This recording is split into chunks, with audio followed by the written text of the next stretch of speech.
Hey guys, and welcome back to another flashlight review. Today I'm going to be looking at the Olight Warrior 3S, and I've actually reviewed the previous model, the Warrior 3, a while back. Recently wanted to get myself one of these. It's an updated version, and it also comes with a proximity sensor and some additional color combinations, so you can get it also in green and a camo color. So if you are looking for a tactical flashlight with some unique features, make sure you watch on. I'll let you know what I think about this light and help you make a decision. So there's some features in this light that I've not seen in other flashlights before. And the first one is obviously the proximity sensor here on the front, but there's an indication system, battery and brightness indication system. There's 8 little LEDs here, really quite precise. And you've also got magnetic charging there on the back. So 3 different features that I think are quite uncommon in most lights out there. I'm a huge fan of compact tactical flashlights with the same diameter all the way through. And of course, I mean, the head sticks out a little bit here, but more or less it's the same diameter. Makes it look a lot more elegant and also more comfortable to pocket as well. If you guys know what it's like to have a flashlight with a larger sort of head, just a bit annoying sometimes to carry around in the pocket. This is what you get in the box. Obviously, you get the light itself. The clip actually came attached on the front. I prefer to carry it with the head down. And when you're carrying it with the head down as well, great thing is that the clip is like a deep carry one, so it goes straight down to the bottom. And you've got a nice little holster as well. So really good quality holster. Olight just putting a bit of extra care. I don't know, the material and the thickness of it is just more reinforced than some of the other holsters I've seen out there. You also get this charging cable, so charges at a maximum of 2 amps. Just put it a little closer to the camera. So yeah, 1 amp to 2 amp. And it's magnetic charger. It goes on the back of the light like this.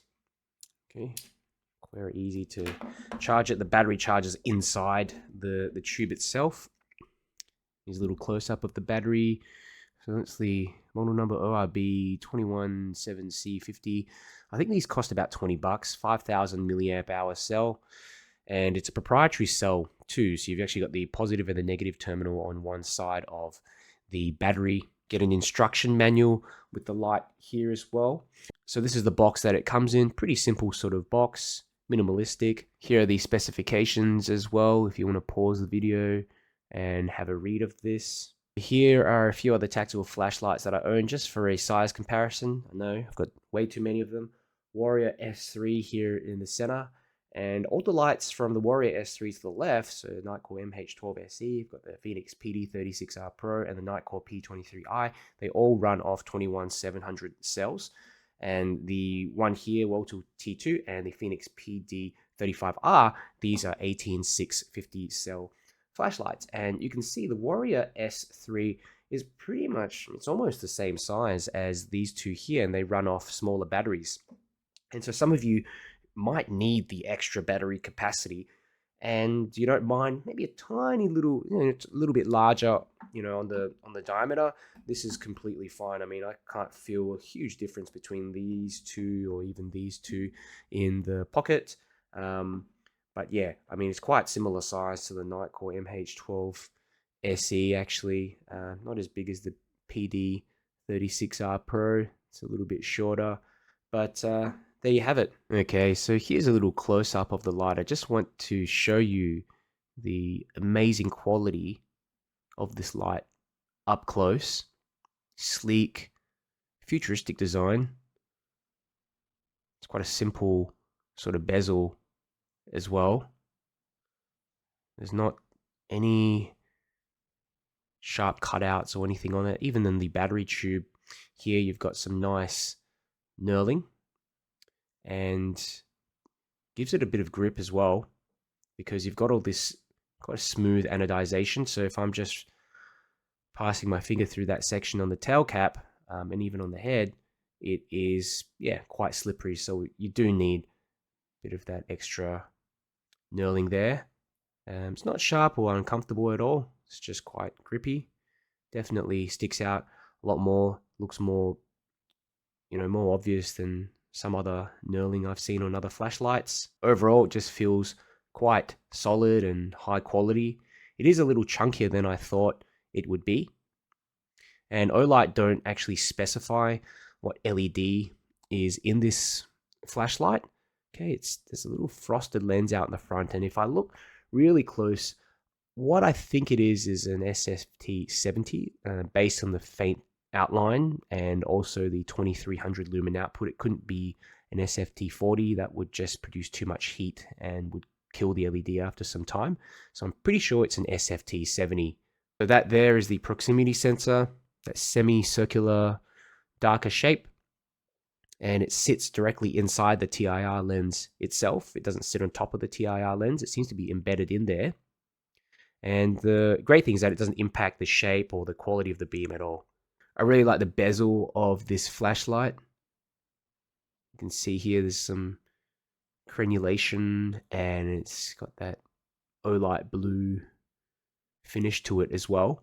The previous version had quite jagged bits that stuck out from the end. I'm glad that Olight have made this one just smoothed that off a bit more, made it more practical, because when you carry this around your pocket, well, the other one I had in my pocket, it just caught onto bits of the material, so that's no good.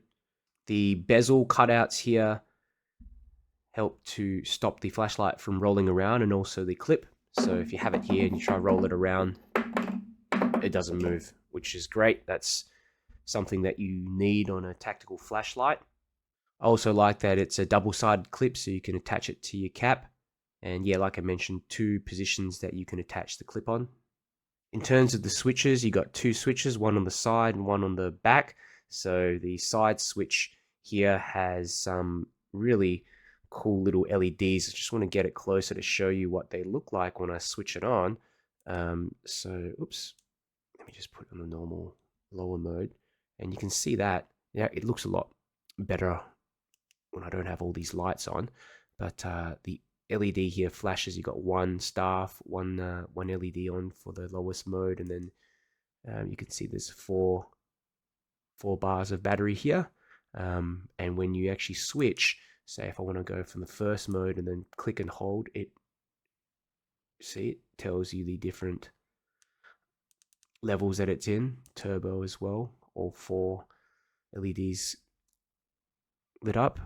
So yeah, I think that's really cool. Usually you don't get this much precision in terms of even a battery indicator on most flashlights. The tail switch here is dual stage, so it's half press and then full press to access different modes. I'll go through that in a moment. There's 2 different configurations that you can choose, you can program the light into, so I'll show you later how that works. But it's good to note also that the light does tail stand, which is a common problem for a lot of tactical flashlights. And it's also magnetic, so it can support weight if you're sticking it onto an object, like from the bottom, but from the side there's just not enough pull. It just slides down. So if you want to use it as a hands-free light sticking onto the side of a table or something, it's not going to work. But yeah, above, maybe on the bottom of a car or something like that, no issues at all. Okay, so I'm going to go through the UI and show you how this light works. So from the tail switch, there's 2 configurations. You can switch the configurations by pressing and holding the back button all the way in, and then pressing the side switch once. Okay, so in this configuration, you can basically half press to get into medium mode, full press to get into turbo, and full press again to switch off. And what you can do also is hold in either of the half press or full press mode to get momentary. So if you press and hold and then lift off, the light detects that you only just want it on momentary. So if I'm on full mode, turbo, off, whereas if I press quickly, turbo, or if I half press quickly, I've got medium mode. And you full press again and you can actually go straight into high, turbo, and then off. So quite an intuitive little UI. Let's switch it over to the other configuration. Again, press the back button down all the way and then press the side switch. Okay, in this configuration, you're in this kind of tactical configuration where a half press will give you turbo and a full press will give you strobe.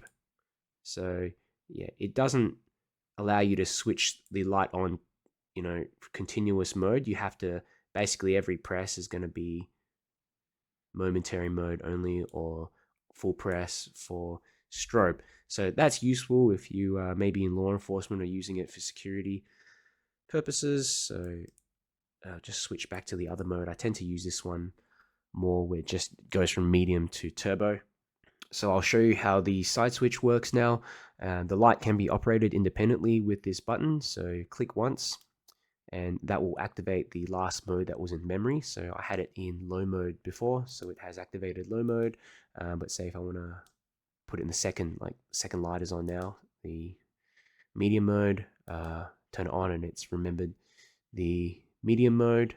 And yeah, you just basically, once the light is on, you press and hold, cycles between these three modes. Okay. At any stage, the light can be off. You can double press and that will bring the light into turbo. Say if you're in the lowest mode here, you can double press and it goes straight into turbo as well. Triple click will activate strobe. You can click and hold when the light is off to activate moonlight, and that's even lower than the lowest mode that you can actually select while the light is on. And then you basically just click and hold to cycle through the additional three modes if you want. Another thing you can do is just click and hold for a long time while the light is off, 2+ seconds, and this will lock the light. So when you press, you'll get this little red light that just comes up here on the bottom right hand corner. Can you see that? Just telling you the light is locked. So I press again and the normal sort of green lights will activate. Okay, so I'm going to show you how the proximity sensor works, and it works in turbo and in the high mode, so 3 bars or 4 bars. So double click, it's in turbo. Now if I put my hand in front of it, notice that it just dims the light. It's very difficult to kind of see here on camera, but yeah, it dims at around 15 to 18 centimeters. See, you can see it probably better now. So it depends also what kind of object that you have in front of it. For example, if I've got an object with high reflectivity like this white box, it activates more around 20-something centimeters, 20-ish centimeters. Okay, so like you can't even see it's out of the camera, it's out of the frame, but I'm using the box of the actual light itself. So it must kind of measure the amount of lux that's being reflected back at it. Another thing you can do is also disable the proximity sensor if it turns on. So if I say I've got it on turbo and it's on turbo at the moment, okay, it's lowered in brightness, double click quickly within 2 seconds and it will keep it on turbo. Okay, but once you switch the light off and switch it back on again, the proximity sensor is activated. The light will also switch off after a minute as a safety precaution if the object is not removed. Alright, so I ran a couple of ceiling bounce tests, and this is the first one on turbo. You can see the light starts out at 100%, ramps down at 1 minute, so it does hold 95 to 100% of brightness for a minute, which is great, and ramps down to about 30% just after the 2-minute mark. And I ran the test for a few more minutes past the 5-minute mark. And at that point, what I tried to do is reactivate turbo again by double pressing. Wouldn't do it, wouldn't reactivate turbo, and it felt kind of warm in the head. So I then tried to just press the tail switch here to reactivate turbo that way, and it worked. So the only issue is that I had to just hold down the turbo button because I had it in that tactical mode. So I was holding it down and it was a little bit shaky. But yeah, you do get another little burst of tactical turbo mode there, and again just ramped down completely. At that point, past the 7-minute mark, I was trying to reactivate it again and it wouldn't work. So you actually need to let this flashlight cool down properly if you want to reactivate that turbo. Here's another ceiling bounce test that I ran on the high mode, and really good performance here. Ran that past 16 minutes and it was just holding at 100% the entire time. Also ran some tests using my Olight Master Pro, and on turbo I got 322 meters of throw, which is above the specifications that were given by Olight. So it's 300 meters on the box, and you can see here the CRI is from 67 to 69, and CCT was between 5,600 and 6,100. So it's definitely more on the cooler end. And, a lot of these SFT 40, SFT 70 emitters, they do get cooler as you increase the power to the LED. So this flashlight produces a uniquely large and round beam with high candela. And that's quite unusual because normally with these larger beams, you do lose a fair bit of candela in there. But again, 320 plus meters of throw, that's really quite amazing, especially with such a small bezel like this and decent diffuse spill as well. I mean, it's nowhere near as much as a reflector flashlight, though it's still usable. But again, with these TIR lenses, you will need to have the light on the high modes to get some decent spill. So some considerations that you guys might want to be aware of. This light does have a proprietary battery and magnetic charging that comes with it. So of course you can actually charge the battery externally if you can make contact with the positive terminal. Some people actually add a bit of solder onto the charger's metal contact, because this little positive section here of the battery is slightly recessed. Let me just get the camera to focus. It's slightly recessed, so it can be difficult to make contact. But what you don't want to do is bridge this part here, which is the negative terminal, with the positive there. So you really have to be careful when you're doing this. If you are charging the battery externally, it's meant to be charged within the flashlight itself.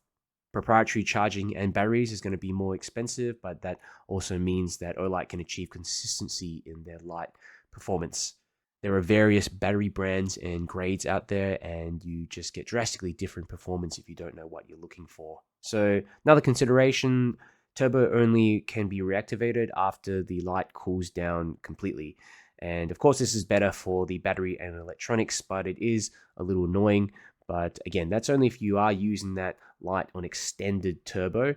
I don't think it's necessary to run this thing on turbo all the time. I think it's almost too much light for, general purposes. If you're just walking, even the medium or the high mode, that's more than enough light. The third consideration is the proximity sensor, and this can be a pro or a con depending on how you look at it. For 99% of cases, I think this is probably a pro, especially in terms of preventing burns and just for general safety. If you leave the light on in your bag by accident, no problem. But in a self-defense situation, you probably wouldn't want the light to ramp down if someone came closer to it. So that's about the only con that I can think of so far. All in all, the Warrior 3S is the tactical light for those who don't want to get bogged down in all the technicalities and just want a flashlight with all the latest, most convenient technology that makes life easier. One thing I respect about Olight is that they make their lights just incredibly easy to use for a large range of audiences, but also retain a high level of performance, build quality, and practicality. If you're interested in this flashlight, check out the link in the description. I got a special discount voucher directly from Olight that you can use. Finally, if you enjoyed this video, do me a favor and click the like button. It just helps me to get this video out to more people. And if you want to see me make more flashlight reviews, make sure you subscribe. Alright, I've got the Warrior 3S. This is on medium mode. And you know what? You can certainly see all the way into the center of the grass, even the grass behind the center section here. Okay. A decent sort of lower mode. Let's go on the turbo. Oh my god. Okay, this is seriously bright.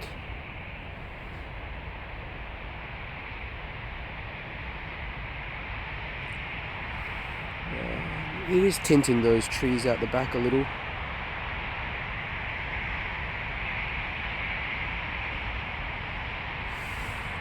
Decent visibility.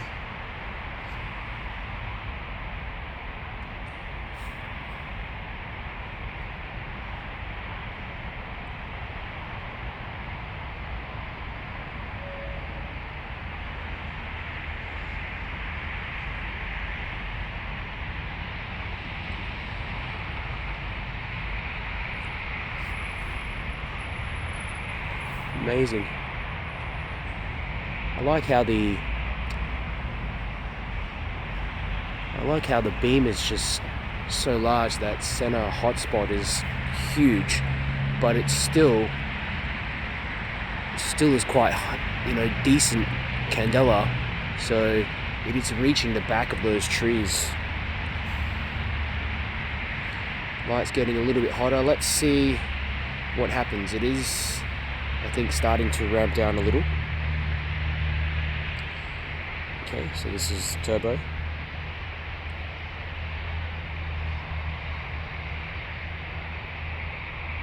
Getting a little warm around the head, but the battery tube is fine.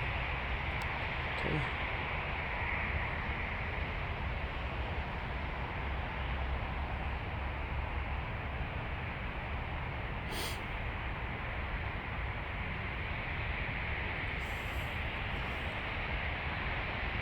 Okay, I'm going to go into some of the other modes. So we've got the lowest mode, almost impossible to see, medium.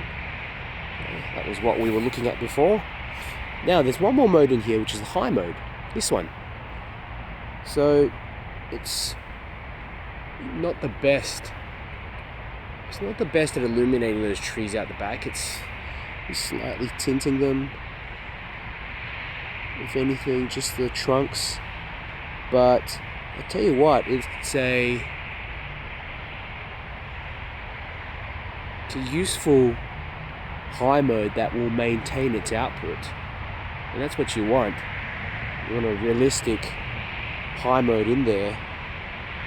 Turbo mode's great, but you're never going to get too much runtime or sustained output from that. So that's pretty good, the high mode. We compare the high mode with the turbo. Big difference. Let's ramp it up high. Turbo. High. Turbo. Yeah. Huge difference. It's almost like double the output.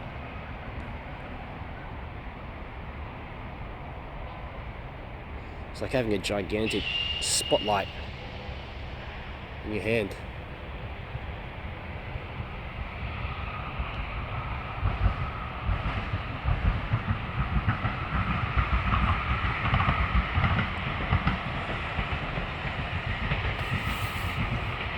Go for a quick walk.